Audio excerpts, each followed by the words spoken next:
Communication du Parti démocratique gabonais. Chers camarades, chers compatriotes, le Gabon, notre pays, est engagé cette année dans un processus électoral majeur marqué par l'organisation simultanée de 3 élections, à savoir l'élection présidentielle, l'élection législative et l'élection pour le renouvellement des conseils municipaux et départementaux. L'organisation de ces élections, dites élections générales, est une première dans l'histoire politique de notre pays. À ce stade de l'évolution du processus, il convient de noter avec satisfaction les acquis ci-après. Mise en place effective de l'ensemble des commissions électorales chargées de l'administration des élections. Examen, validation et publication par le CGE des candidatures déposées au titre des 3 scrutins présidentiels, législatifs et locaux. Remise effective de la liste électorale au Centre gabonais des élections. Prenant acte de ces acquis, le Parti démocratique gabonais se félicite à ce stade du bon déroulement du processus électoral conformément à la ferme volonté du président de la République, son Excellence Ali Bongo Ondimba, et de l'ensemble des acteurs politiques gabonais qui, lors des assises de la concertation politique de février 2023, ont pris l'engagement solennel d'œuvrer à l'organisation dans notre pays d'élections au lendemain apaisé. S'agissant particulièrement de la décision du Centre gabonais des élections d'instaurer le bulletin unique comme nouvelle modalité pour voter le président de la République et les députés à l'Assemblée nationale lors du scrutin du 26 août prochain.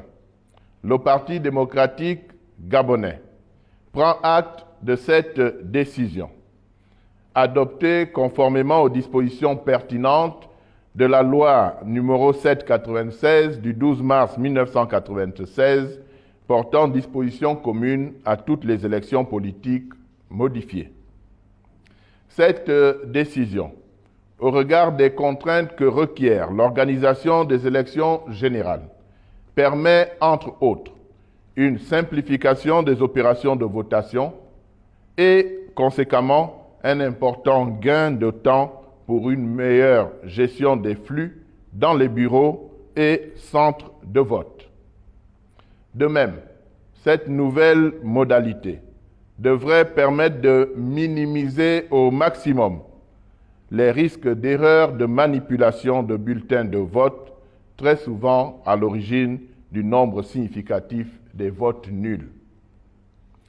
À toutes fins utiles, il convient d'indiquer que l'instauration du bulletin unique pour les 2 élections uninominales est une proposition émanant de l'opposition et acceptée de façon consensuelle et unanime par l'ensemble des acteurs politiques gabonais réunis dans le cadre des assises de la concertation politique majorité-opposition organisées au mois de février 2023. Cette innovation, qui vise à améliorer le processus électoral dans sa globalité, a déjà été expérimentée avec succès dans les grandes démocraties, à l'instar des États-Unis d'Amérique, mais aussi en Afrique, notamment en Côte d'Ivoire et au Kenya. Aussi, nous invitons ardemment les camarades militantes et militants du Parti démocratique gabonais, mais au-delà de ce cadre partisan, l'ensemble de nos concitoyens à s'approprier cette nouvelle modalité de vote adoptée par le Centre gabonais des élections. Enfin, tout en réaffirmant son profond attachement aux principes démocratiques et à la transparence électorale, le Parti démocratique gabonais invite en cette période préélectorale l'ensemble de ses militants à intensifier la mobilisation en vue d'assurer au soir du 26 août prochain le triomphe de notre candidat à l'élection présidentielle, le distingué camarade président Ali Bongo Ondimba, ainsi qu'une victoire éclatante pour tous les candidats investis par le Parti démocratique gabonais aux élections législatives et locales. Je vous remercie.